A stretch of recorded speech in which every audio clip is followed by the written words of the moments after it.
ముందుగా బ్రహ్మర్షి పితామహ పత్రిజీ గారి వారి యొక్క చైతన్యాన్ని ఆహ్వానించుకుందాం. మళ్ళీ ఒక్కసారి వారితో అనుసంధానం, వారి ద్వారానే జ్ఞానాన్ని తెలుసుకుందాం.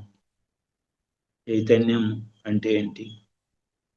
అనేక మంది మాస్టర్లు అనేక రకాలుగా ఈ చైతన్యాన్ని గురించి మనకు అందజేసిన, మనం అనుభూతి చెందిన, ఎలా అనుభూతి చెందుతాం ఈ చైతన్యాన్ని అనేది ఈరోజు అసలు చైతన్యం అంటే ఏంటి, ఎలా అనుభూతి చెందుతాం. మనకి మన ఇతిహాసాల్లో చైతన్యం గురించి ఏముంది? ఉపనిషత్తులు కానీ వేదాల్లో కానీ దాన్ని మనం ఒకసారి అనుభూతి చెందుదాం. ఓకే, ముందుగా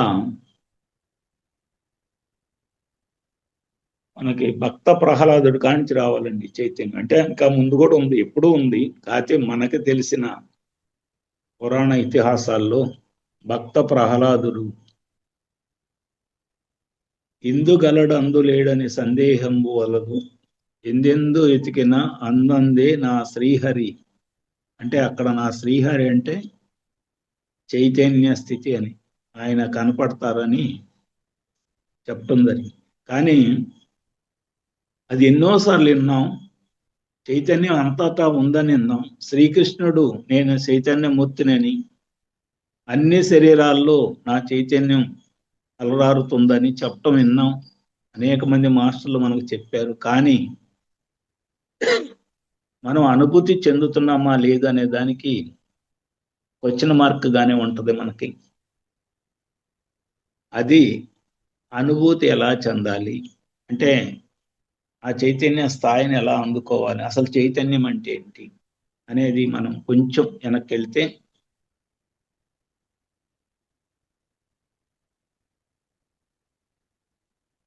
మనకి మాండోకోపనిషత్ అని చాలా ఫేమస్. దాంట్లో చైతన్య స్థాయిల్ని 4 రకాలుగా వ్యక్తం చేశారు. అంటే ఏ స్థాయిలో ఎలా ఉంటుంది అనేది 4 రకాలు. అందులో ఎరుక స్థితి అంటే ఇప్పుడు మనం ఉన్న స్థితి. ఎరుక అంటే మనకు అన్ని తెలుస్తున్న స్థితి. స్లీప్ నిద్రాస్థితి, ఎరుక నిద్ర. సుషుప్తి అంటే గాఢ నిద్ర. తర్వాత లాస్ట్ది తురీయ. అంటే తురీయ అంటే అక్కడ ఏకత్వపు స్థితి. ఇప్పుడు మనం ఎంతో కొంతమంది ఇప్పుడు ధ్యానం చేసిన వాళ్ళలో ఆ ఏకత్వాన్ని ఎంతో కొంత ఏదో ఒక నిమిషము ఇక ఏమి లేదు, అంతా నేను ఆ చైతన్య స్వరూపంగా మారిపోయి నేను ఆత్మని, నేను శరీరాన్ని కాదు ఆత్మని అనే భావంలో ఎంతో కొంతమంది వచ్చి ఉంటారని అనుకుంటున్నాను. అది తురియ స్థితి. అంటే బ్రహ్మానంద స్థితిని మనం ఎప్పుడైతే పొందగలుగుతామో దాన్నే తురియ స్థితి అని, అట్లా 4 విధాలుగా దాన్ని మనకు చెప్పడం జరిగింది. తైత్తిరీయ ఉపనిషత్తులో పంచకోశాల్లో ఉంటుంది అది. పంచకోశాలు అంటే అన్నమయ కోశము, ప్రాణమయ కోశము, మనోమయ కోశము, విజ్ఞానమయ కోశము, ఆనందమయ కోశములోగా విడబడి ఉంటుందని, ఆ పంచకోశాలే మన స్థితి అని, ఆత్మస్థితి అని అని అక్కడ అట్లా చెప్పడం జరిగింది. ఇంకా అనేక రకాలు చెప్పాం. మన వీరబ్రహ్మేంద్ర స్వామి వారు అయితే ఈ శరీరంలో ఉన్న షట్చక్రాలు ప్లస్ సహస్రంలో ఆ చైతన్య స్థితి అందుబాటులోకి వస్తుందని చెప్పడం జరిగింది. ఇవన్నీ మనం థియరిటికల్గా విన్నాం. కానీ మనం ఎలా దాన్ని అనుభూతి చెందాలి, చైతన్య స్థాయిని మనం ఎలా పెంచుకోవాలి, ఎలా అనుభూతి, అసలు ఆ చైతన్యం అనేది ఏంటి అనేదాన్ని ఇంకా కొంచెం రాంతా వాళ్ళ విజ్ఞానంలోకి వెళ్తే శూన్య స్థితి నుంచి, అంటే మూల చైతన్యం అంటే అన్ని శక్తులు నిబిడీకృతమై ఉండి వ్యక్తం కాని స్థితిని ఏదైతే ఉందో దాన్ని మూల చైతన్యం అని అనటం జరిగింది. ఆ మూల చైతన్య స్థాయి నుంచి ఆ మూల చైతన్యమే ఒక థాట్ పెట్టుకుందంటారు. ఏంది ఇప్పుడు వ్యక్తం కాకుండా ఉండటం ఏంటి, నేను కూడా వ్యక్తం కావాలి, నా గురించి అందరికి తెలియాలి అని ఒక థాట్ ఎప్పుడైతే పెట్టుకుందో, ఆ థాట్ ప్రాసెస్ ద్వారా ఏర్పడ్డదే చైతన్యము. అది మూమెంట్ అయిందంట అటు ఇటు. అంటే ఆ శూన్య స్థితిలోనే వన్ సైడ్ నుంచి వన్ సైడ్కి మూమెంట్ అయితే, ఆ మూమెంట్ అయిందే ఎనర్జీ. ఆ రెండు కలగలిసిందే ప్రకృతి అని రామ్తా విజ్ఞానంలో వాళ్ళు చెప్తా ఉంటారు. ఎనీహౌ, ఏది ఏమైనా అంటే ఇంకొక మానసిక స్థితిలో చెప్పేవాళ్ళు ఉన్నారు. అంటే మన కాన్షియస్ మైండ్లో ఉన్నప్పుడు ఆ చైతన్యం ఓన్లీ సర్వైవల్ చైతన్యంగా, సబ్ కాన్షియస్ అన్నప్పుడు కొంచెం అడ్వాన్స్డ్, అంటే కొంచెం ఆత్మస్థితిలోకి వెళ్తున్నట్టు, సూపర్ కాన్షియస్లో వెళ్ళినప్పుడు మనలో ఉన్న ఆత్మ చైతన్యం ఆ పరమాత్మతో ఆలింగనం చేసుకుంటున్నట్టు, సామూహిక చైతన్యం తెలినప్పుడు, ఏకీకృత చైతన్యం తెలినప్పుడు అది ఒక స్థితి అని, స్పాంటేనియస్ చైతన్యం అని, అంతరాత్మ ప్రబోధం అని, ఇట్లా రకరకాల స్థాయిల్లో చైతన్య స్థితిని చెప్పుకుంటా ఉంటాం. ఎవరు ఏ చైతన్యంలో ఉన్నారు అనేది మనం తెలుసుకోవాలంటే ఏం చేయాలి? మన ఎదురుగా ఒక వ్యక్తి వచ్చారు, లేకపోతే మనం ఒకళ్ళ ఇంటికి వెళ్ళాం, వాళ్ళ చైతన్య స్థాయి ఏంటి, మనం ఏంటి అనేది తెలియాలంటే ఏం చేయాలి? ఇది మనకి అంతుబట్టని సమస్యలాగా ఉంటుంది. కొంతమంది ఇళ్ళకి వెళ్ళినప్పుడు ఎప్పుడు బయటికి వెళ్ళిపోదామా, మనం ఇక్కడ కూర్చోలేమా అనిపించే స్థితి ఉంటుంది. కొంతమంది ఇళ్ళకి వెళ్ళినప్పుడు, లేదా కొంతమంది వ్యక్తులు కలిసినప్పుడు వాళ్ళతో ఎక్కువసేపు కాన్వర్జేషన్ పెట్టుకోవాలని, వాళ్ళతో ఎక్కువసేపు మనం అనుసంధానమై ఉండాలని అనిపిస్తూ ఉంటుంది.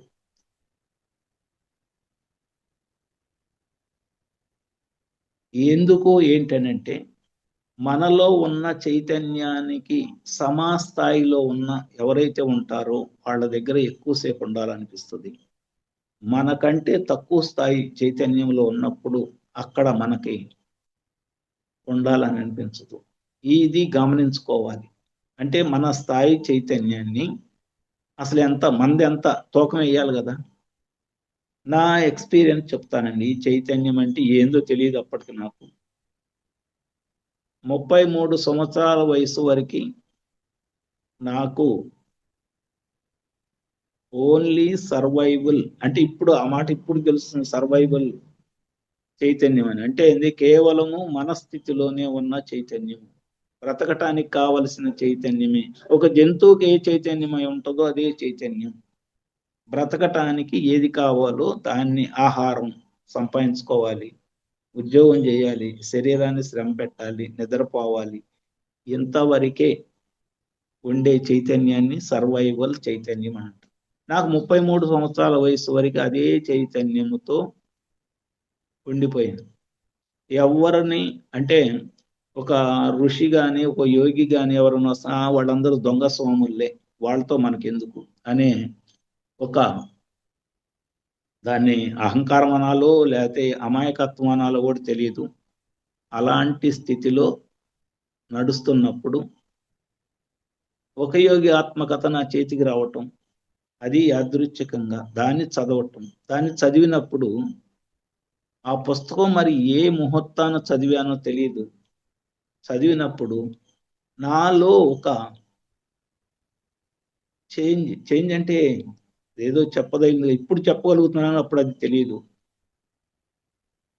జీవితం అంటే ఇప్పుడు దాకా మనం ఉన్నది కాదు, ఇంకా ఏదో ఉంది అని ఒక క్వశ్చన్ మార్క్. దీనికి ఎవరు ఆన్సర్ చెప్తారు, ఎవరు ఏంటి అసలు జీవితం అంటే ఏంటి ఎవరు చెప్తారు అనేది మనం క్వశ్చన్ మార్క్ పడ్డప్పుడు ఎతుకులాట మొదలైంది. అంటే మన స్థాయిలో ఉన్న ఆ పుస్తకం చదవనప్పుడు నాలో ఒక చైతన్య వ్యాప్తి అనేది కొంచెం అన్నా జరిగిందనేది ఇప్పుడు నేను అవగతం అయింది. అప్పుడేం తెలియదు. ఎవరి దగ్గరికి వెళ్ళాలంటే దగ్గరలో ఒక స్వామీజీ ఉన్నారు, ఆయన దగ్గరికి వెళ్తే బాగుంటుందని, చిన్నజీయర్ స్వామి వారి ఆశ్రమం మా దగ్గరలో ఒక 35 కిలోమీటర్లో ఉంది. అక్కడికి వెళ్ళాలని ఒక ప్రయత్నం అయితే చేయటం జరిగింది. అక్కడికి వెళ్ళి ఏమడగాలి, ఏమండి ఇన్నాళ్ళు పెట్టి నేను పడుకున్నాను, నిద్రపోయాను, తిన్నాను, సంపాదించుకున్నాను, పెళ్ళయింది, పిల్లలు ఇదే అడుగుతాం కానీ అంతకంటే అడగలేం కదా.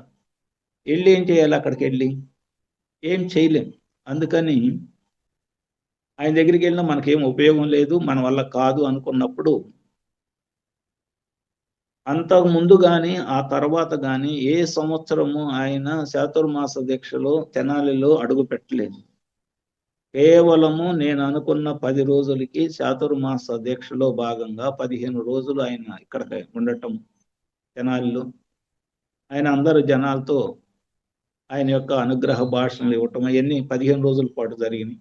అంటే ఆ స్థాయి, అంటే మనలో ఉన్న చైతన్యము కొంచెము ఆ బుక్ చదవటం వలనండి, లేకపోతే మనలో ఉన్న మార్పు వలనండి వచ్చినప్పుడు, ఎతుకులాట బిగినైనప్పుడు, ఎప్పుడైతే శిష్యుడు రెడీగా ఉంటాడు అప్పుడు గురువు వస్తాడని అది తెలిసినప్పుడు ఆ సంవత్సరమే ఆయన 15 రోజుల పాటు తెనాలిలో అతి సమీపంలో ప్రతిరోజు నడిచి వెళ్ళటానికి వీలైనంత దూరంలో ఆయన నాకు దొరికారు.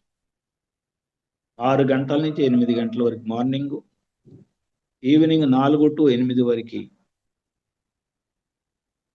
కాన్వర్జేషన్. అంటే ఆ 15 రోజుల్లో జరిగిన ఆ యొక్క, అంటే వినటానికి వెళ్ళాం, లక్షల మంది ఉన్నారు తెనాల్లో, కానీ అక్కడికి వచ్చింది 1000 మంది లోపల. అంటే వాళ్ళే ఆ చైతన్య స్థాయిని అందుకున్నారు, ఆయన చైతన్యంతో అనుసంధానం అవ్వగలిగారు కాబట్టి వెళ్ళగలిగారు. అలా ఉన్నప్పుడు మనలో అది వినటం వల్ల కానీ, లేకపోతే తర్వాత దాని పరిణామ క్రమంలో ఏదన్నా చదవటం, బుక్స్ చదవటం వల్ల కానీ మనలో ఆ స్థాయి పెరగటం అనేది జరిగినప్పుడు మాత్రమే మన యొక్క చైతన్యాన్ని పెంచుకోగలము. ఇప్పుడు మనం ధ్యానం చేస్తున్నాం, ధ్యానం చేస్తుంటే ఎంతో కొంత చైతన్యం పెరుగుతూ ఉంటుంది. అది ఎలా పెరగాలి, దాన్ని ఎలా మనం అనుభూతి చెందాలి, ఏ స్థాయిలో ఉన్నాం మనం, అసలు మనం ఏ స్థాయిలో ఉన్నాం, అంటే సంపూర్ణ చైతన్యాన్ని అందుకున్న వారు ఎలా ఉంటారు, లో లెవెల్ ఎనర్జీస్తో ఉన్నవాళ్ళు ఎలా ఉంటారు అనేది కొన్ని చెప్తానండి. అంటే లక్షణాలు మన చైతన్య స్థితితో సమానమైన వాళ్ళ దగ్గరికి వెళ్ళినప్పుడు మనం ఎలా ఉంటాం, లేదా తక్కువ స్థాయిలో ఉన్న వాళ్ళ దగ్గరికి వెళ్ళినప్పుడు ఎలా ఉంటాం, అది ఇందాక చెప్పుకున్నాం. అట్లానే పూర్తి చైతన్యంతో ఉన్నవాళ్ళు ఎలా ఉంటారు, లేని వాళ్ళు ఎలా ఉంటారు అనేది కొన్ని చెప్తాను. చైతన్య స్థాయి లేని ఓన్లీ సర్వైవల్ చైతన్యంతో ఉన్న వాళ్ళ యొక్క స్థితి ఎలా ఉంటుందో చెప్తానండి. అంటే అది జంతువుకి ఏ చైతన్యం అయితే ఉంటుందో, ఒక జంతు శరీరానికి ఏ చైతన్యం ఉంటుందో అలా ఉన్న మనుషులు ఎలా ఉంటారు అనేది, వాళ్ళ లక్షణాలు ఎలా ఉంటాయి అనేది కొన్ని చెప్తాను. ఫస్ట్ది అపరాధ భావన. అంటే చైతన్యం తక్కువ స్థితిలో ఉన్నవాళ్ళు అపరాధ భావనలో ఉంటారు.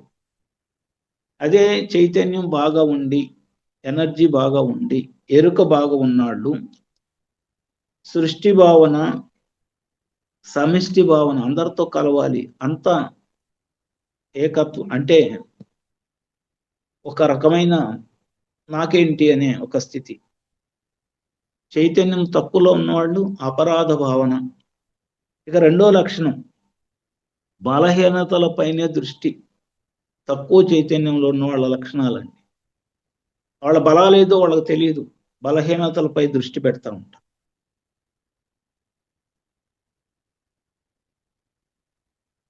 అందరూ మనని మెచ్చుకోవాలని కోరుకుంటారు. ప్రతి వాళ్ళు నన్ను మెచ్చుకోవాలి, నన్ను మెచ్చుకోవాలి, నన్ను మెచ్చుకుంటే బాగుంటుందని ఒక ఇతరుల మెప్పు కోసం ఆరాట పడతా ఉంటారు. జీవితాన్ని కొనసాగించడానికి ఇబ్బంది పడతా ఉంటారు. ఏదో లాగుతున్నాను ఈ జీవితాన్ని, బ్రతకలేక బ్రతుకుతున్నాననే భావన. అట్లని ఏమి లేకుండా ఉండయని కాదండి, అన్నీ ఉంటాయి. అయినా కానీ ఏదో తెలియని అసంతృప్తితో. ఇంకొక లక్షణం ఏంటంటే నిందించటము, ఎదుటి వాళ్ళని నిందించటము, ఆరోపణలు చేయటము, అందరి మీద ఇసుక్కోవటం, కోప్పట్టం.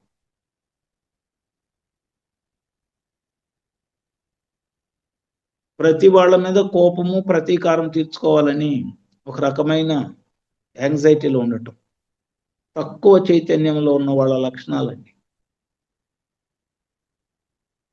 ఇది మన కర్మ కొద్ది ఇది అనుభవిస్తున్నాను అనే భావంతో ఎప్పుడు ఆ కర్మని కర్మ అనుకుంటూ తిరిగారే స్థితి. స్వప్రయోజనాలు మాత్రమే పట్టించుకునే స్థితి, తక్కువ ఎనర్జీతో ఉన్నవాళ్ళు, తక్కువ చైతన్య స్థితిలో ఉన్నవాళ్ళు. ఇతర విషయాల్లోకి ఎక్కువగా ఇన్వాల్వ్ అవటం, ఇతరులలో ఏం జరుగుతుంది దాని మీదే దృష్టి పెట్టడం, మార్పుని అంగీకరించకపోవటం. ఏ మార్పు వచ్చినా దాన్ని అంగీకరించలేని స్థితిలో ఉన్నారు అంటే వాళ్ళు తక్కువ స్థాయిలో చైతన్య స్థితిలో ఉన్నట్లే. మరి ఎక్కువ చైతన్యంలో ఉన్న వాళ్ళు ఎట్లా ఉంటారంటే సమిష్టి భావన ఇందా చెప్పుకున్నట్టు ఎప్పుడు అందరితో కలగలుపుగా ఉంటాం. ఎప్పుడు తన యొక్క బలహీనతలు కాకుండా బలాలను పెంచుకోవటానికి, తన స్థితిని మరుగుపరచడానికి ఎక్కడ ఏం దొరుకుతుందని ఎతికి వెళ్ళే స్వభావం ఉంటే అది అధిక చైతన్యంతో ఉన్నట్లు లెక్క. హృదయాన్ని అనుసరించి వర్క్ చేసుకోవటం అంటే అంతరంగ ప్రబోధాన్ని అనుసరించి వర్క్ చేసుకోవటం, జీవితాన్ని ఆస్వాదించటం, ఎప్పుడు తుళ్ళుతూ బతుకుతున్నట్టు, ఏమున్నా లేకపోయినా ఆనందంగా బ్రతుకుతున్నట్టు బ్రతుకుని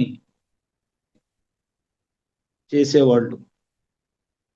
కృతజ్ఞతా భావం, ఇతరుల పట్ల మనం వాడుకున్న వస్తువుల పట్ల సమిష్టిగా అందరికీ కృతజ్ఞతా భావం ఎవరికైతే ఉంటుందో వాళ్ళు అధిక చైతన్యంతో ఉన్నట్టు. స్వేచ్ఛ, ఇచ్చ ప్రకారం నడుచుకోవటం, స్వేచ్ఛగా మనం ఏది అనుకుంటే దాని ప్రకారం నడుచుకునే స్థితి ఉంటే అది అధిక చైతన్యంతో ఉన్నట్టు. ఆత్మ ప్రేమ, విశ్వ మానవ శాంతిని కోరుకునే స్థితి, అది ఆత్మ అంటే ఎక్కువ చైతన్యం ఉన్నాళ్ళ లక్షణం. ఎవరి విషయాల్లో జోక్యం చేసుకోకుండా వారి మానాన్న వాళ్ళని అంటే వదిలేయటం అంటే అక్కడ పట్టించుకోకుండా ఉండటం అని కాదండి, వాళ్ళ స్థితిని యాక్సెప్ట్ చేయటం. వాళ్ళు మన కుటుంబ సభ్యులు అవని వేరే వాళ్ళు అవని వాళ్ళ స్థితిని సంపూర్ణంగా అంగీకరిస్తూ ఏదో వాడు బతుకుతున్నాడు, బతకని ఎప్పుడన్నా ఇబ్బంది అయినప్పుడు చూద్దామని ఆ స్థితిలో ఉండటం. మార్పుని ఆహ్వానించటం, జీవితంలో కొత్త మార్పు వస్తుందని దాన్ని ఆహ్వానించి అనుభూతి చెందటం. దేన్నైనా సమానంగా తీసుకునే స్థితి, ఉత్సాహంగా ఉండటం, ప్రతి విషయములోనూ మానము అవమానములో, లాభము నష్టములో అన్నిటిలో సమానమైన స్థితిని అనుభూతి చెందేవాళ్ళు ఉన్నత చైతన్యముతో ఉన్నారు. ఈ ఉన్నత చైతన్యముతో ఉన్న వాళ్ళ దగ్గరికి పోయినప్పుడు మాత్రమే మనము ఆనందంగా ఉన్నామని అనుకుంటే మనం కూడా ఉన్న చైతన్యంలో ఉన్నట్టే. లేకపోతే మనము లో లెవెల్ ఎనర్జీతో పడిపోయినట్టు. లో లెవెల్ ఎనర్జీతో ఉన్న వాళ్ళతో మనం గనక అంటిపెట్టుకొని ఉంటే మన ఎనర్జీ కూడా, మన యొక్క చైతన్య స్థాయి కూడా తగ్గిపోతా ఉంటుంది. అందుకని ఎదుటి మనిషి ఏ చైతన్య స్థితిలో ఉన్నారు అనేది గమనించుకోవాలంటే ఇప్పుడు నేను చెప్పిన లక్షణాల్లో ఏ లక్షణాలు వాళ్ళు ఎగ్జిబిట్ చేస్తున్నారు, ఏ ప్రజెంట్ చేస్తున్నారు, ఏ లక్షణాల్లో వాళ్ళు ఉండి ఎప్పుడు అదే లక్షణాన్ని కోరుకుంటున్నారు అనే భావన మనకి ఎప్పుడైతే వస్తుందో, వాళ్ళని జడ్జి చేయటం ఎలానో తెలిస్తే అప్పుడు మనము ఉన్నతమైన చైతన్యానికి దగ్గర అవుతున్నట్టు. పత్రిజీ గారిని మొదటిసారి చూసినప్పుడు ఆయన నాకు ఏంటి ఇట్లా ఉన్నాడు, ఈ గురువు ఎందుకు కొడతాడంట, కొట్టే ఆయన గురువు ఎట్టవుతాడు అని చాలా రోజులు నేను యాక్సెప్టెన్స్ లేదు. ఎందుకనంటే నా చైతన్య స్థాయి ఆయన స్థాయి ఎక్కడో ఉంది, నాది ఎక్కడో లోలో ఉంది. కొట్టే ఆయన గురువు ఎట్టవుతాడని ఏకైక బ్రాకెట్లో పెట్టుకున్న మనస్థితి నుంచి ఎప్పుడైతే ఆయన యొక్క ప్రవర్తన, ఆయన అందరికి వచ్చి జనంలో గురువు అంటే దూరంగా ఉండి మాటలు చెప్తారు, ఎవరిని టచ్ చేయనిరు. అలాంటిది ఆయన అందరిలోకి వచ్చి అందరికి షేక్ హ్యాండ్ ఇస్తాం చూసి, ఇదేంటి అందరికి కొడతారని చెప్పారు, ఈయన అందరికి షేక్ హ్యాండ్ ఇస్తున్నాడు అంటే ఆయన పట్ల నేను నా మనసులో మార్పు ఆయన్ని అర్థం చేసుకోవటానికి ఉపయోగపడింది. నేను కొంచెం అనుకున్నా, ఏంటి నా కొడతారని చెప్పారు కానీ కొట్టే ఆయన కాదు కదా, ఈయన ఏంది అందరికి షేక్ హ్యాండ్ ఇస్తున్నారు కదా, ఏ గురువు ఇట్లా రారు కదా లోపలికి, జనంలో తిరగరు కదా, భుజాన్ని చేతులేసి రారు కదా, అలాంటిది ఈయన అంతా ఫ్రీగా వస్తున్నారంటే లేదు మనం రంగా ఉన్నాము అని ఎప్పుడైతే నా స్థాయిని కొంచెం పెంచుకున్నానో అప్పుడు ఆయన అర్థం కావటం మొదలుపెట్టారు. అప్పటిదాకా ఆయన బోధనలు కానీ ఆయన వ్యక్తిత్వం కానీ ఏది అర్థం కాదు. ఎందుకు అర్థం కాలేదంటే నేను లో లెవెల్లో ఉన్నాను, ఆయన హైయర్ లెవెల్లో ఉన్నాను. నాది కొంచెం పైకి చూడాల్సి వస్తుంది, అందుకని అర్థం చేసుకోలేని స్థితిలో ఉండిపోయాయి. అందుకని మన స్థాయి ఏమిటి అనేది తెలుసుకుంటూ మనము ధ్యాన సమయములో ఉన్నత స్థితులు అంటే ఆత్మ అన్ని స్థితులను దాటుకుంటూ వెళ్ళే ఆ సమయములో దాన్ని మనం పొందిన ఎనర్జీస్ని ఎప్పుడైతే నిజ జీవితంలో దాన్ని అమలు చేయటానికి పట్టుకుంటామో అప్పుడు మనలో ఉన్న చైతన్య స్థాయి విస్తరిస్తూ ఉంటుంది. ఆ విస్తరించిన స్థాయిని ఎప్పుడు ఎరుకతో పట్టుకొని ఉండటమే ఆత్మజ్ఞానం అంటే. ఆ ధ్యానంలో ఉన్నదాన్ని వదిలేయటం కాదు, విస్తరించిన స్థాయిని పట్టుకోవాలి, పట్టుకొని దాంతో ప్రయాణం చేయాలి, దాన్ని జీవించాలి, దాంతో జీవించాలి. జీవించినప్పుడు అప్పుడు మన స్థితి ఎలా ఉంటది, మన స్థితిలో చెప్తున్నాను, మనస్సు అంటే చైతన్య స్థాయి మనస్సులో ఉంటే ఎలా ఉంటది, మన స్థితిలో మనం ఎలా ఉంటాం అనేది చెప్తాను. ప్రతి స్థాయిలు అంటే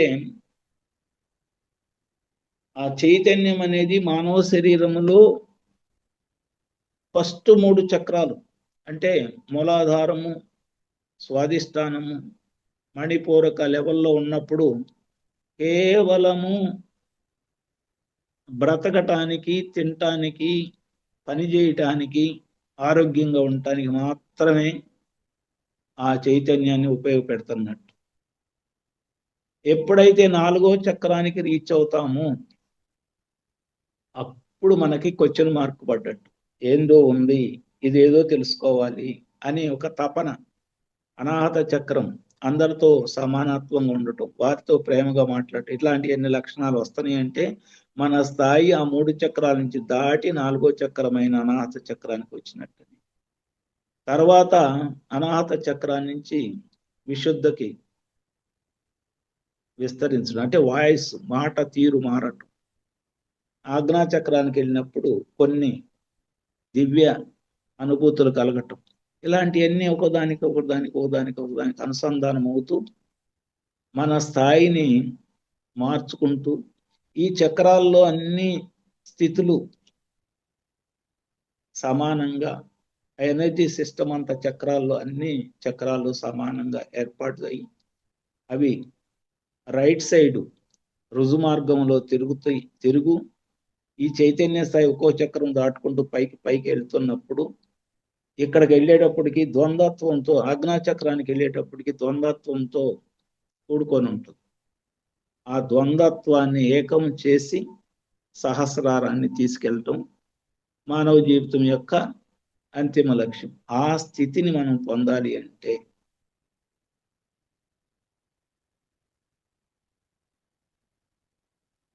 మనము ఎప్పుడు ఎరుకలోనే ఉండాలి అనేది పత్రిజీ గారు మనకు బోధించిన అంశం. ఎప్పుడు ఎరుక, ప్రతి దాంట్లో ఎరుక. ఈ పంచేంద్రియాన్ని ఉపయోగట్టే ప్రతి విషయంలోనూ ఎరుకలో ఉండాలి, అప్పుడే నీ యొక్క చైతన్య స్థాయి పెరుగుతుంది. ఆ ఎరుక ఎప్పుడైతే కోల్పోతామో, ఆ ఎరుక కోల్పోయిన మనము సంపూర్ణంగా బ్యాలెన్స్ తప్పి ఎందుకు పనికిరాని జీవితాన్ని గడిపిస్తూ ఉంటాం. ఏది ధ్యానం చేసి కూడా ఎరుక కోల్పోయినప్పుడు. ధ్యానం చేసిన వాళ్ళకి అహంకారం ఎక్కువ ఉంటుంది ఒక్కోసారి గమనిస్తే. ధ్యానము చేసిన వాళ్ళకి అహంకార స్థాయిలు ఎక్కువగా ఉంటాయి గమనిస్తే. ఎందుకని ఉంటున్నాయి? ధ్యానం చేస్తున్నాం, ఎనర్జీస్ తీసుకుంటున్నాం, ఎంతో చైతన్యవంతులు, నేనే దేవుణ్ణి అని చెప్తున్నాం. కానీ ఎందుకు ఎక్కువ ఉంటున్నాయి అంటే ఎరుక లేకపోవటం. ఎరుకే చైతన్యము. పత్రిజీగా చెప్పేది ఎరుకే చైతన్యం అని చెప్పి. నువ్వు ఎప్పుడైతే ఎరుకు కోల్పోతున్నావో నువ్వు చైతన్యంలో లాస్ అవుతున్నావు. మృగ స్థాయికి, జంతు స్థాయికి పడిపోతున్నావు. అందుకని మన ఎదురుగా వచ్చే వాళ్ళని సంపూర్ణంగా ఏంటో నేర్చుకోవాలి. ముందు వారి స్థాయి ఏంటో తెలుసుకోవాలి. వారితో ఏ మాట ఎంతవరకు మాట్లాడాలో తెలుసుకోవాలి. అది తెలియాలంటే ముందు మనకు తెలియాలిగా ఏ స్థాయిలో ఉన్నాం. ఏ స్థాయిలో ఉన్నామో మనకు తెలియాలంటే చైతన్యము మనసు లెవెల్లో ఎలా ఉంటుంది. ఇప్పుడు దాకా చక్రాల లెవెల్లో చెప్పుకున్నాం, శారీరక లెవెల్లో చెప్పుకున్నాం. మనసు లెవెల్లో చైతన్య స్థితి ఎలా ఉంటుంది? ఒక ఉన్నతమైన వ్యక్తి యొక్క కరచాలనం లేకపోతే వాళ్ళ దృష్టి మన మీద పడ్డప్పుడు మనలో ఉన్న బ్లాక్స్ అన్ని తొలగిపోయినట్టు ఫీల్ అవుతాం, అనుభూతి చెందుతాం ఖచ్చితంగా. అంటే ఆ వ్యక్తి మన పట్ల ఆశీర్వచనం, బ్రహ్మాండమైన ఆశీర్వాదం, మంచి ఎనర్జీని మనకి ఇచ్చిన. దాన్ని గమనించుకునే స్థితి రావాలంటే మనలో ఉన్న ఈ బ్లాక్స్, నాడీ మండలంలో బ్లాక్స్ అంటాం, ఆ బ్లాక్స్ అన్ని తొలగిపోవాలి. చైతన్య స్థితిని మనం సంపూర్ణంగా తెలుసుకోవాలి, సంపూర్ణంగా అంగీకరించాలంటే అరిషడ్ వర్గాల ద్వారా ఏర్పడిన బ్లాక్స్ కానీ, కర్మల ద్వారా ఏర్పడిన బ్లాక్స్ కానీ ప్రతిదీ కూడా రిమూవ్ అయితేనే మాత్రమే మనము ఆ అవతల వ్యక్తి యొక్క స్థితిని గమనించగలుగుతాం. లేకపోతే అప్పుడు దాకా నో, తెలిసినట్టే ఉంటది, అన్నీ బాగానే ఉన్నట్టుంటాయి, కానీ మన స్థితే బాగుండదు. అంతా నాకు తెలిసినంత ఎవరికి తెలియదని ఒక అహంకారపూరితమైన భావంలో పెరుగుతూ ఉంటాం. ఎప్పుడైతే ఆ స్థితి ఉందో ఆటోమేటిక్గా ఎక్కడో పడిపోయి ఉంటాం. అందుకని చైతన్య స్థాయి పెరగటం కంటే దాన్ని నిలుపుకోవటం మీదనే ఎక్కువ దృష్టి పెట్టాలి. పెరిగిన చైతన్యాన్ని నిలుపుకోవాలంటే ఎప్పుడు ఎరుకతో ఉండాలి. ప్రకృతి పట్ల ఎరుక, మాట పట్ల ఎరుక, తిండి పట్ల ఎరుక, చూపు పట్ల ఎరుక, వ్యవహారంలో ఎరుక, ప్రతిదీ ఎరుక. నక్షత్ర మిత్రులైతే ప్రజ్ఞానం అన్నా, జ్ఞానం అన్నా, ఎరుక అన్నా, చైతన్యం అన్నా అన్ని పర్యాయ పదాలుగానే ఉంటాయి, కానీ మాకు అన్నీ ఒకటేనని వాడతారు. అంటే ఇంకా నా జ్ఞానము, నాకు ఒక విషయం మీద సంపూర్ణమైన అవగాహన ఉందనుకో, నేను ఎరుకుతో ఉన్నట్టు, పూర్తి చైతన్యంతో ఉన్నట్టు ఆ విషయం వరకు. అదే లేదనుకో, కన్ఫ్యూజ్ స్టేట్ ఆఫ్ మైండ్లో ఉన్నట్టు. అందుకని వాళ్ళ ఆ 4-5 మాటలుగా మేము వాడేది మాటల పొందిక కోసమే, కానీ అవి వేరు కాదనే మాట వాడతాం నక్షత్ర మిత్రులు. ఎందుకనంటే ఎరుక స్థాయి ఎప్పుడైతే కోల్పోతామో ఎంత చైతన్యం ఉన్నా అది జీరో చైతన్యంతో సమానం. అందుకని పత్రిజీ గారు ఎరుక ఎరుక ఎరుక, అన్ని విషయాల్లో ఎరుకగా ఉండండి. మాట్లాడేటప్పుడు 10 రకాలుగా చూపించే, 10 రకాలు నువ్వు ఫిల్ఫిల్ అయితేనే మాట్లాడాలి. మనకు ప్రేమతో మాట్లాడు, తెలుసుకొని మాట్లాడు, అందంగా మాట్లాడు, స్పష్టంగా మాట్లాడు, ఎదుటి వ్యక్తిని గమనించి మాట్లాడు. ఇన్ని రకాలుగా చెప్పారు. ఏమి ఎట్లా కొట్ట మాట్లాడటమే కదా కావాల్సింది కాదు. ఇన్ని గమనించుకొని మాట్లాడినప్పుడు మాత్రమే నీ స్థాయి, నీ యొక్క ఎరుక స్థాయి, నీ యొక్క చైతన్యం వృద్ధి చెందుతుంది. చూసేదానిలో నువ్వు సరిగ్గా చూడు. అంటే ఏ స్థాయిలో ఎవరున్నారు ఎలా తెలిసిద్ది మనకి? దాన్ని తెలుసుకోవాలంటే మనం ఈ చైతన్యం అనేక రకాలుగా ఎలా ఎలా మౌల్డ్ అవుతుంది మన శరీరంలో. ఒక వ్యక్తి ఎప్పుడు తిండిపోతుంది, తిండి రకంలోనే తినే స్థితిలోనే ఉన్నాడు అనుకోండి, కోపము, ఎప్పుడు ఒకళ్ళ మీద ఆరాట పడటం, కొట్టాలని చూడటం, ఇలాంటి స్థితి, ఎప్పుడు తినాలి, ఎప్పుడు నిద్రపోవాలనే స్థితిలో ఉంటే వాడి చైతన్యాన్ని ఏమనాలి? ఆత్మ చైతన్యము లో లెవెల్ అంటే బేబీ లెవెల్, ఇంకా చెప్పాలంటే శిశు లెవెల్, అంటే అప్పుడే పుట్టిన బిడ్డ లేదా బేబీ, చిన్న బాలుడు ఆ స్థితిలో ఉన్నట్టు అర్థం చేసుకోవాలి. వాళ్ళతో ఎలా ఉండాలి? ఆ స్థితి మనకు తెలియాలి. అంటే ఎదుటి వ్యక్తి యొక్క చైతన్యం తెలియాలి, మన ఏ స్థితిలో ఉన్నారని మనకి ఒక వెయిటేజ్ ఉండాలి. ఉన్నప్పుడు మన జీవితంలో ఉన్నత చైతన్యాన్ని అందుకోవటానికి మార్గం సుగమవుతూ ఉంటుంది. అట్లా కాకుండా కొట్టుకుపోతున్నాం అనుకోండి, నీళ్ల వరవళ్ళు, గమ్యం ఏంటో తెలియదు. మనకు స్పష్టత ఉన్నప్పుడు ఆ గమ్యాన్ని చేరుకోవటానికి ఆస్కారం ఏర్పడతాం. ఇప్పుడు చక్రాల స్థాయిలో చెప్పుకున్నాం. మొదటి 3 చక్రాలు జీవనానికి, లైంగికతకి, నిద్రకి, సంపాదనకి, కుటుంబ పోషణకి, ఇలాంటి వాటికి మాత్రమే పనికొచ్చాయి. పై 3 చక్రాలు విశుద్ధ, ఆజ్ఞ, సహస్రం అనేది ఆధ్యాత్మిక దానికని, మధ్యలో ఉన్న అనాహత చక్రము ఈ రెండిటికి బ్రిడ్జి లాగా, అంటే ఈ స్థాయి దాటి ఆ చక్రంలోకి వచ్చినప్పుడు, ఈ 3 చక్రాలను దాటి ఎప్పుడన్నా క్వశ్చన్ మార్క్ పడి ఏంటి జీవితం అంటే ఇది కాదు అని తెలిసినప్పుడు అనాహత స్థాయికి వెళ్ళి అందరితో ప్రేమగా, అందరితో అందరి యొక్క బాగుని కోరుకుంటూ, అందరూ మంచిగా ఉండాలని కనీసం ఆలోచన మనం చేయలేకపోయినా చేస్తూ జీవితాన్ని గడిపే స్థితి అంటే అనాహత స్థాయి. అలా కాకుండా వాక్కు బాగా మంచి స్థితి, మాట మాట్లాడుతూ ముత్యాలు రాలినట్టు మాట్లాడతారు, ఆ స్థితిలో ఉంటే వాళ్ళు విశుద్ధలోకి వెళ్ళినట్టు. అట్లా మనం ఒక స్థాయి మనిషిని వ్యక్తం చేసినప్పుడు మన చైతన్య స్థాయితో సమానంగా ఉందా, లోలో ఉందా, హైలో ఉందా తెలుసుకోవాలంటే ముందు వాళ్ళ యొక్క ప్రవర్తనని, వాళ్ళ మాటల్ని గమనిస్తూ అర్థం చేసుకుంటూ, మన కోణం నుంచి కాకుండా వాళ్ళ కోణం నుంచి అర్థం చేసుకునే స్థితి కనుక మనకు ఉంటే అప్పుడు మనలో ఉన్న చైతన్య స్థాయి సంపూర్ణంగా విస్తరిస్తుంది. మన స్థితి ఎలా ఉంటది? అంటే ఇప్పుడు దాకా చక్రాల స్థితిని చెప్పుకున్నాం. మన స్థితిలో చైతన్య స్థాయి ఏ రూపంలో ఉంటుంది అంటే కోశాల లెక్కలో చెప్పుకున్నాం. ఏ కోశంలో ఉంటే, అన్నమయ కోశం ఉంటే ఎప్పుడు తిండిపోతుగానే ఉంటాం.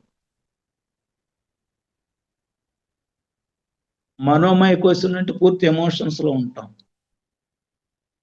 ప్రాణశక్తి ప్రాణమయ కోశంలో ఉంటే ఆ ప్రాణశక్తిని సరిగ్గా వినిమయం చేసుకునే స్థితిలో విజ్ఞానమయ కోశానికి రావాలి, ఆనందమయ కోశానికి రావాలి. అప్పుడే మనం సంపూర్ణ చైతన్య స్థితికి వచ్చినట్టు కోశాల లెక్కలో చెప్పుకుంటాం. ఇప్పుడు మనస్సు లెక్కలో చెప్పుకున్నాం. ఏ స్థాయిలో ఉన్నాం మనం? మన స్థితి కేవలము ఆలోచన చేసే ఉండే స్థితిలో ఉంటాం. కొంతమంది ఆలోచనే చేస్తాడు అంతే, ఇంకేం పని చేయరు. అంటే కాన్షియస్ మైండ్ అంటారు వాడు, చేతన మనస్సు. ఆ మనస్సు ఎప్పుడు ఆలోచనల వరకే ఆగిపోతా ఉంటుంది. అసలు మనకి ఆ స్థాయిలు అంటే చైతన్య స్థాయిలు మన స్థితిలో ఎన్ని ఉంటాయి అనేది ఒకసారి చెప్పుకుందాం. ఇవన్నీ ఎదుటి మనిషిని మనం జడ్జ్ చేసుకోవటానికి మన ఎదురుగా వచ్చిన సమూహాన్ని కానీ, మన ఎదురుగా వచ్చిన మనిషిని కానీ అర్థం చేసుకొని వాళ్ళతో ఎలా మనం ఉండాలి అనేది తెలుసుకోవటానికి, మన చైతన్య స్థాయిని ఎలా రూపాంతరం చెందించుకోవాలి, మనం ఎలా చైతన్య స్థాయిని పెంచుకోవటానికే మానవ జన్మ. అందుకని ఎక్కడ పొరపాటు లేకుండా ప్రతి దాన్ని బేరీ చేసుకుంటూ ప్రతి దానిలో ముందుకు అడుగేయటమే మానవ జీవితం యొక్క లక్ష్యం. మన స్థితిలో ఉండేది చేతన మనసు, అంటే ఆలోచన చేసే మనసు. ఉపచేతన మనసు రెండో స్టేజ్, అంటే సబ్ కాన్షియస్ మైండ్, చిన్న మెదడు. అన్కాన్షియస్ మెదడు, అచేతన ఉండదు కానీ దానిలో కూడా కొన్ని బ్లాక్స్ ఉంటాయి. ఆది చేతన, super conscious mind.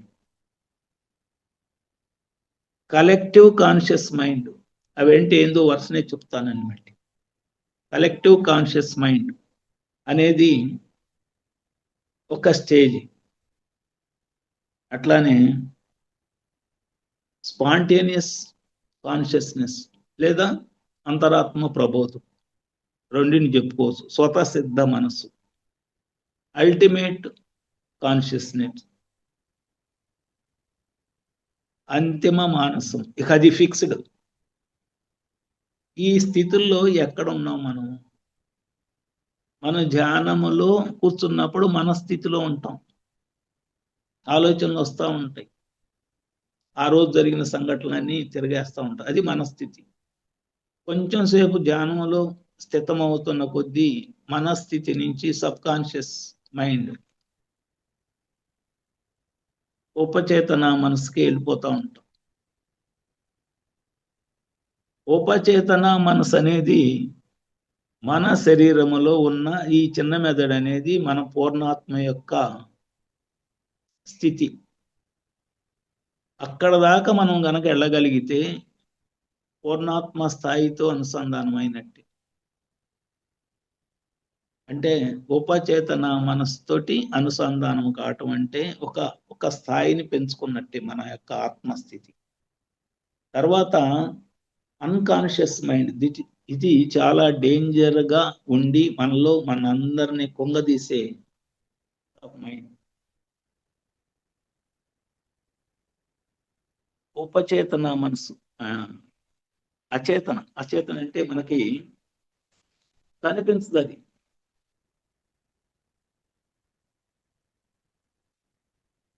Sir video of అయింది సార్. ఉపచేతన మనసు అనేది మనకి కనిపించదు కానీ దానిలో కొన్ని మూఢనమ్మకాల తాలూకు ఇవి నమ్మకాల తాలూకు గుర్తులు, మనం అధికంగా జీవితంలో భంగపడ్డ విషయాలు, బలంగా నాటుకున్న భయాలు, ఇవన్నీ అచేతన మనసు అంటే అన్కాన్షియస్ మైండ్లో ఉంటుంది. అన్కాన్షియస్ మైండ్ అంటే మనం హాస్పిటల్లో ఉన్నప్పుడు అన్కాన్షియస్ మైండ్లోకి వెళ్ళినానే అనుకుంటాం, కాదు. ఇవన్నీ బలంగా నాటుకొని అవి ఎంత బలంగా ఉంటాయి అంటే మనం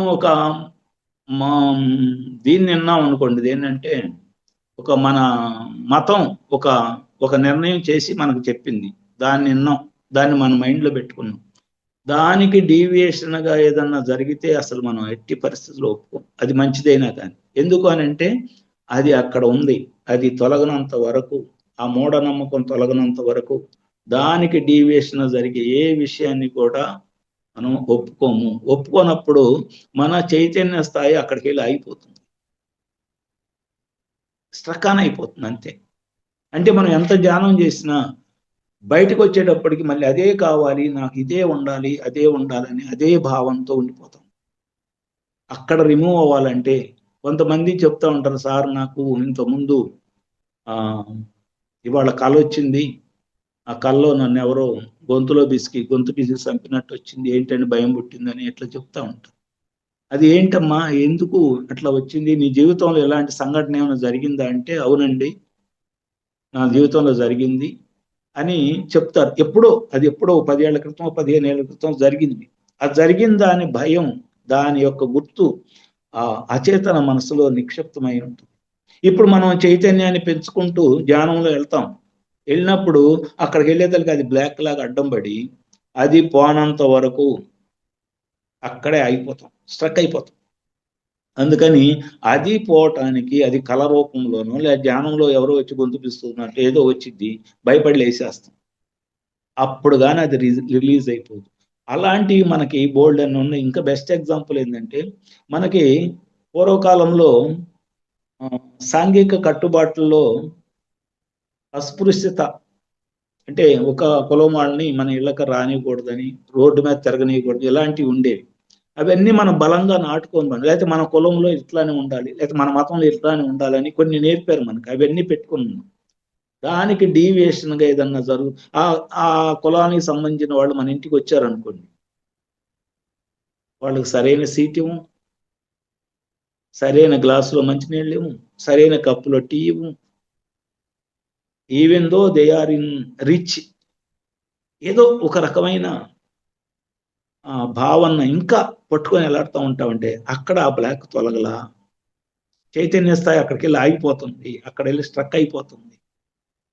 ఆ స్థితి పోవాలంటే మనం ఇంకా కొంచెం ఎక్కువ ధ్యానం చేస్తే అక్కడ ఉన్న బ్లాక్స్, మూఢనమ్మకాల తాలూకు, సాంఘిక కట్టుబాట్ల తాలూకు, భయాల తాలూకు, అహంకారాల తాలూకు అన్ని అక్కడి నుంచి పోతే కానీ దాని తర్వాత స్థితి అయిన సూపర్ కాన్షియస్ కి వెళ్ళడానికి టైం ఉంది మేడం, దాటిపోయిందా?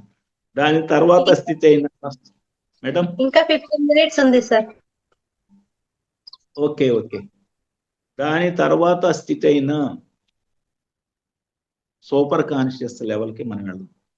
సూపర్ కాన్షియస్ లెవెల్ అంటే ఏంటంటే ఆ పరమాత్మతో అనుసంధానం అవటం. ప్రతిరోజు అనుసంధానం అవుతున్నామండి, ఇది గమనించుకుందాం. ప్రతిరోజు మనం ధ్యాన స్థితిలో ఎంతో కొంతసేపు ఆ యూనివర్సల్కి, కాస్మిక్ ఎనర్జీకి కనెక్ట్ అవుతానే ఉన్నాం. కానీ ఆ స్థితిని ఆ ధ్యాన సమయంలోనే అనుభూతి చెందుతున్నాం, కానీ బయటకు వచ్చిన తర్వాత అనుభూతి చెందలేకపోతున్నాం. ఎందుకు అని అంటే ఈ మానసిక స్థితిలో ఉన్న ఈ ఒడిదుడుకులు, దానివలన అన్కాన్షియస్ స్థితిలో ఉన్న ఆ మూఢనమ్మకాల వలన, వీటి వలన మనం దాన్ని నిజ జీవితంలోకి వచ్చేటప్పటికి బ్యాలెన్స్ చేసుకోలేకపోతాం. ఆ సూపర్ కాన్షియస్ మైండ్లోకి వెళ్ళినా కానీ, ఆ స్థితిని అనుభూతి చెందినా కానీ బయటకు వచ్చిన తర్వాత దాన్ని మనం పొందలేకపోతున్నాం, పట్టుకోలేకపోతున్నాం. అందుకని దాన్ని మనం పట్టుకోవాలి అని అంటే ముందు ఈ బ్లాక్లన్నీ బయటకు వెళ్ళిపోవాలి కంప్లీట్గా. తర్వాత సూపర్ కాన్షియస్ మైండ్లో ఉన్న స్థితిని దాటిన తర్వాత ఇంకోటి ఉందండి, సామూహిక కాన్షియస్నెస్. అంటే సామూహిక కాన్షియస్నెస్ అంటే బెస్ట్ ఎగ్జాంపుల్ ఏంటంటే ఒక లీడర్ ఉన్నాడు, ఒక గ్రూప్ లీడర్ ఉన్నారు అనుకోండి. ఆ గ్రూప్ లీడర్ నోటి నుంచి ఏ మాట అయితే వస్తుందో ఆ మాటని ఆ గ్రూప్లో ఉన్న వాళ్ళందరూ తూచా తప్పకుండా పాటించే స్థితిలో ఎవరైతే ఉంటారో వాళ్ళు ఆ సామూహిక చైతన్య స్థితిలో ఉన్నట్టు. ఫర్ ఎగ్జాంపుల్ గాంధీ గారు పురాతన కాలంలో, అంటే గాంధీ గారు ఒక మాట చెప్పినప్పుడు ఆ మాటని క్విట్ ఇండియా అన్నప్పుడు కానీ, ఉప్పు సత్యాగ్రహం అన్నప్పుడు అక్కడ ఏం జీవోస్ ఏమి ఉండవండి, ఆర్డర్స్ ఏమి ఉండవు గవర్నమెంట్ తరఫు నుంచి. కేవలము ఆ మాట అన్న మాటని భారతదేశంలో ఉన్న ప్రజలందరూ విని ప్రతి ఊర్లో బయటకు వచ్చి క్విట్ ఇండియా అన్నారు. ఎందుకు అని అంటే ఆయన చెప్పాడంటే అది కరెక్ట్, అంతే. అంటే ఆ స్థితిలో ఆయన ఉన్నాడు, మనం లేము, మనం వినే స్థితిలో ఉన్నాం. ఆ స్థితిలో ఆయన ఉన్నాడు కాబట్టి ఆయన నోటి నుంచి ఇచ్చిన ప్రతి మాట మనకి వేదవాక్కులాగా పనిచేసింది ఆ రోజు. అది సామూహిక చైతన్య స్థితి. అంటే కలెక్టివ్ కాన్షియస్నెస్, అందరి యొక్క చైతన్యాన్ని ఏకకాలములో మార్చగలిగిన స్థితి. ఆ స్థితిలోకి వెళ్ళిన వాళ్ళని అంటే ఈ సూపర్ కాన్షియస్ దాటాలి. అది దాటినప్పుడు ఆ స్థితిలోకి మనం. తర్వాత ఇంకోటి స్పాంటేనియస్ కాన్షియస్నెస్. స్పాంటేనియస్ అంటే మనం మామూలుగానే ఉంటాము, లోపల నుంచి ఏదో ఒకటి వినపడుతుంది, స్పాంటేనియస్ అనొచ్చు, లేకపోతే అంతరాత్మ ప్రబోధం అనొచ్చు, ఇంట్యూషనల్ మైండ్ స్థితి అనొచ్చు, ఏదైనా కానీ అది లోపల నుంచి ఒక అప్పుడు దాకా కాలకుండా కూర్చొని ఉంటారు. లోపల నుంచి ఒక మెసేజ్ లాగా వచ్చింది అనుకోండి, ఏమని, నువ్వు ఫలానా ప్లేస్కి వెళ్ళు, ఉన్నది ఉన్నట్టుగాని ఎమ్మంటనే బయలుదేరి వెళ్ళిపోతాం. ఫలానా ప్లేస్లో ఫలానా వాళ్ళని కలు, వాళ్ళ నుంచి నువ్వు ఏదో నీకు దొరుకుతుంది, వెళ్ళిపోమంటే వెళ్ళిపోతాం. ఎందుకు ఏంటి అనేది ఉండదు. అది స్పాంటేనియస్ కాన్షియస్నెస్. ఫైనల్గా అల్టిమేట్ కాన్షియస్నెస్. అల్టిమేట్ అంటే ఇక దాన్ని మన ధ్యాన స్థితిలోనూ స్థితమవుతాం, బయట నిజ జీవితంలోనూ స్థితమయ్యే ఏ స్థితి అయితే ఉంటుందో అది అల్టిమేట్ కాన్షియస్నెస్. ఈ స్థితుల్లో ఎక్కడ ఉన్నాం మనం, ఎలా ఉన్నాం అనేది ఇందాక లక్షణాలు చెప్పా. ఏ స్థితిలో లోయర్ కాన్షియస్నెస్ అనేది ఎవరి లక్షణాలని, హయ్యర్ అనేది ఎవరి లక్షణాలని చెప్పాను. అట్లానే ఒక ఎదుటి వ్యక్తిని ఒక రకంగా చూసినప్పుడు అతను ఏ పనులు చేస్తున్నాడు, ఆ స్థితిలో అతను అంటే ఆ పనులను బట్టి అతను ఏ స్థితిలో ఉన్నాడు, అతను ఆత్మస్థితి ఏంటి, శారీరకంగా చేసే పనులను బట్టి ఆత్మస్థితి ఏంటో తెలుసుకోవాలి. అతను ఎప్పుడు నాకు ఒకసారి ఒక మేడం ఫోన్ చేసి, నాకు 18 ఇయర్స్ అవుతుందండి మ్యారేజ్ అయ్యి, 2 పిల్లలు ఉన్నారు, ఇప్పటికి కూడా మా అత్త మామలు మా హస్బెండ్ నిలబెట్టి తిట్టేస్తారు, కొట్టేస్తారు, ప్రతిరోజు ఇది నరకంగా ఉందండి, ఇప్పుడు నేను టెన్షన్ భరించలేకపోతున్నాను, నాకు నా వల్ల కావట్లేదు, అసలు చనిపోవాలని ఎన్నోసార్లు ట్రై చేశానని ఫోన్ చేశారు ఒక ఆమె. ఫోన్ చేస్తే ఆమెకి నేను చెప్పిన సమాధానం ఏంటంటే,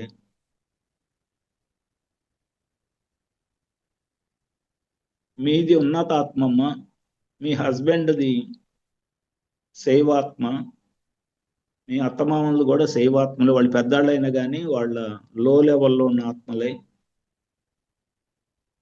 వాళ్ళని మీరు ఎందుకు తెచ్చుకున్నారంటే, మీరు ఉన్నతాత్మగా ఎదిగున్నారు, ఇదే ఆఖరి జన్మ చేసుకోవాలనే భావంతో ఉన్నారు, అందుకని ఆ కర్మలన్నిటిని కడగాలంటే ఎవరో ఒకళ్ళు కావాలి, మొత్తం మీరే కడుక్కోలేరు, ఈ రూపంలో మీరు మీ కర్మలన్నీ వాళ్ళ ద్వారా కడిగించుకుంటున్నారు, ఆ భావంలో మీరు ఎప్పుడైతే ఉంటారో మీ కర్మలు తొందరగా రద్దయిపోతాయి, మీరు అంతిమ జన్మ చేసుకోవాలని మీ కార్యక్రమం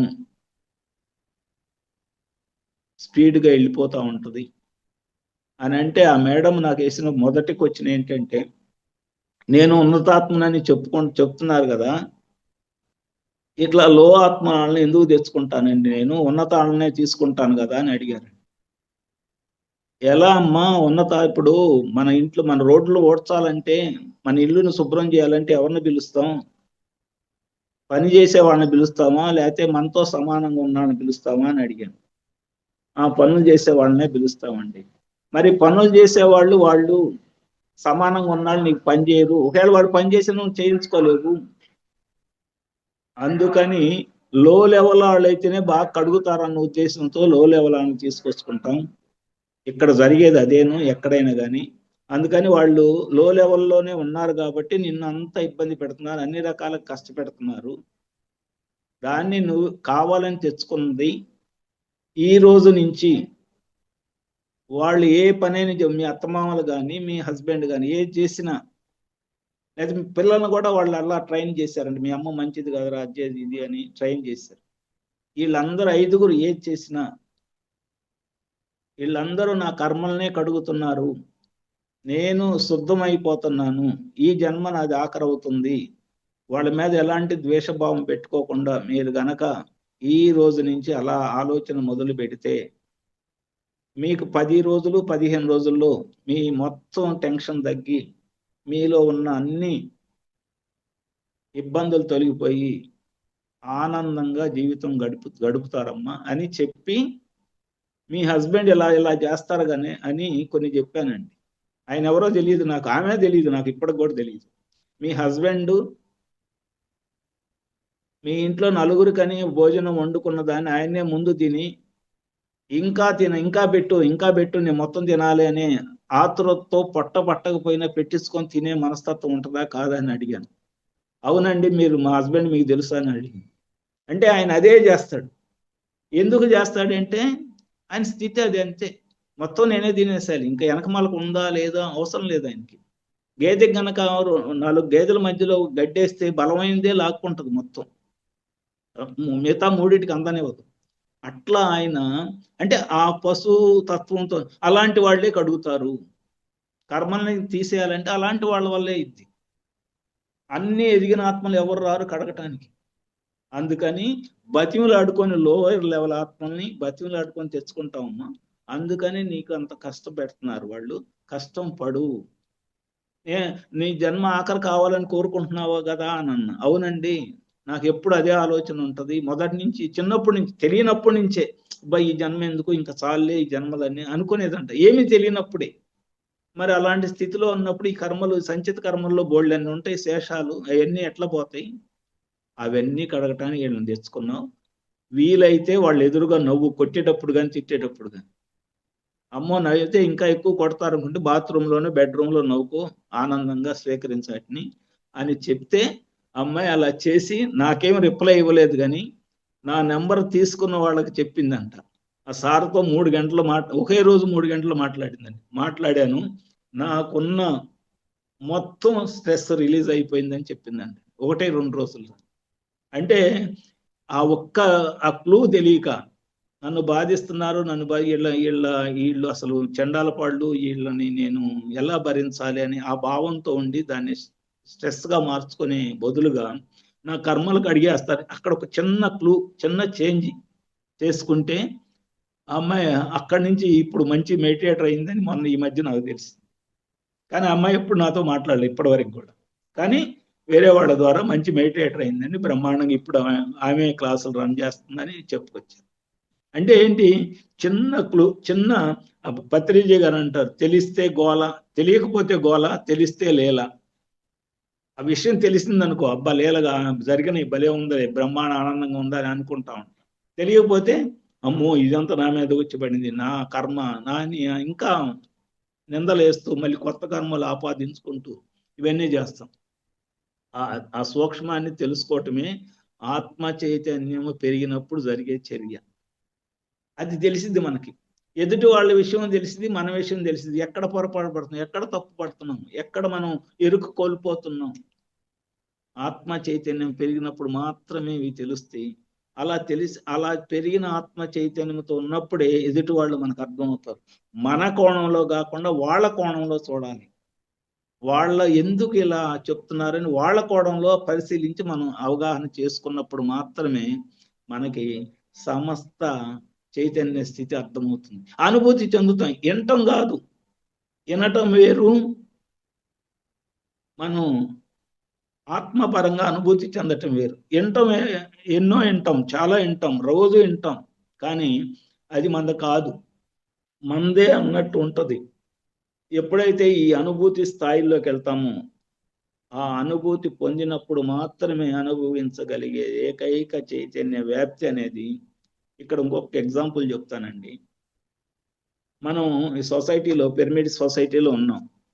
ఒక గ్రూప్గా ఏదైనా పని చేద్దాం అనుకున్నాం అనుకో, నేనే ఆ పనిలో ముందు అన్నే మంచి పనే నేను చేయాలి, అమ్మ ఈ క్లీనింగ్ పని కాదు, నేను ఆ సర్వింగ్ పని చేయాలని కొంతమంది మంచి పని అనుకున్న దాన్ని ఎంచుకోవాలని చూస్తూ ఉంటారు. క్లీనింగ్ పని ఎవరో వాళ్ళు చేస్తారులే, నాకు ఆ సర్వింగ్ పని అదైతే మంచిగా ఉంటుందని అట్లా అనుకుంటాం. క్లీనింగ్ పని చేసిన, సర్వింగ్ పని చేసిన, మంచినీళ్ళు పోసిన, అన్ని సమానమైన రిజల్ట్స్, అన్ని సమానమైన చైతన్యాన్ని పెంచుతాయి. కానీ చిన్న పని అన్ని తక్కువ చైతన్యం ఏముండదు. క్లీనింగ్లో ఉన్నా సూపర్గా ఉన్నా, సూపర్ పని అని అనుకొని చేసిన దానికి, క్లీనింగ్ చేసిన దానికి రెంటికి సమానమైన చైతన్య స్థాయి పెరిగిద్ది. ఎప్పుడు అని అంటే ఆ పనిని ఇష్టంగా, స్పష్టంగా చేసినప్పుడు. అందుకని ఇది క్లీనింగ్ పని కాబట్టి నేను చేయకూడదు, నేను చేయను అనకూడదు. ఏ పని అయితే మన ఎదురుగా వచ్చిందో ఆ పనిని చేసుకుంటూ ముందుకు నడవటమే మన చైతన్య స్థాయి ఉన్నతికి దోహదం చేస్తూ ఉంటుంది. స్థాయి పెంచుకోవాలి. చైతన్యం అంటే ఏంటో తెలుసు, మనం ఏ స్థితిలో ఉన్నామో తెలుసు, దాన్ని ఎలా పెంచుకోవాలో తెలుసు. కానీ బ్యాలెన్స్ తప్పి విడిగా ఉన్నప్పుడు వదిలేస్తున్నాం. ధ్యానంలో తెలుసు అన్ని, అక్కడ దాకా వెళ్తున్నాం. నిజంగా కూడా ఆత్మ అనుభూతి కొంతమందికి అబ్బా ఏందో ఎక్కడెక్కడో తిరుగుతున్నట్టు అనుభూతి చెందుతారు. కానీ కళ్ళు తెరవగానే మళ్ళీ టీవీలకు అతుక్కుపోతాం, కళ్ళు తెరవగానే సెల్ ఫోన్కి అతుక్కుపోతాం. ముందు మన ఉద్దేశం ధ్యానం సంబంధించినవి చూద్దామని మొదలు పెడతాం, దాని నుంచి షిఫ్ట్ అవుతాం, దాని నుంచి షిఫ్ట్ అవుతాం. గంట ధ్యానం చేయమంటే చేయం, కానీ 3 గంటలు టీవీ చూడమన్నా, 3 గంటలు సెల్ ఫోన్ చూడమన్నా చూస్తాం. అంటే ఏం చేస్తున్నట్టు, ఆ స్థితిని మనం అనుభూతి చెందట్లేదు, ఆ స్థితిలో మనం ఉండట్లేదు. ధ్యానంలో పొందిన అనుభూతిని బయట నిలుపుకోలేకపోతున్నాం. దాన్ని శరీరానికి అడాప్ట్ చేయాలి. ఎరుకతో ఉన్నప్పుడు మాత్రమే ఎడాప్షన్ జరిగింది. ఎడాప్షన్ జరిగినప్పుడు మాత్రమే మనకి చైతన్య స్థాయి పెరిగిద్ది. చైతన్య స్థాయి పెంచటమే ఆత్మ యొక్క ఆత్మ చైతన్యాన్ని పెంచుకోవటమే మానవ జీవితం యొక్క అంతిమ లక్ష్యం. దీన్ని మనం పూర్తిగా అందుబాటులోకి తెచ్చుకోవాలని కోరుకుంటూ ఈరోజు ఈ అవకాశం ఇచ్చిన మహాతార టీవీ వారికి కృతజ్ఞతలు, ధన్యవాదాలు తెలియజేసుకుంటూ ఇంతటితో దీన్ని ముగించుకుంటాం. Thank you madam.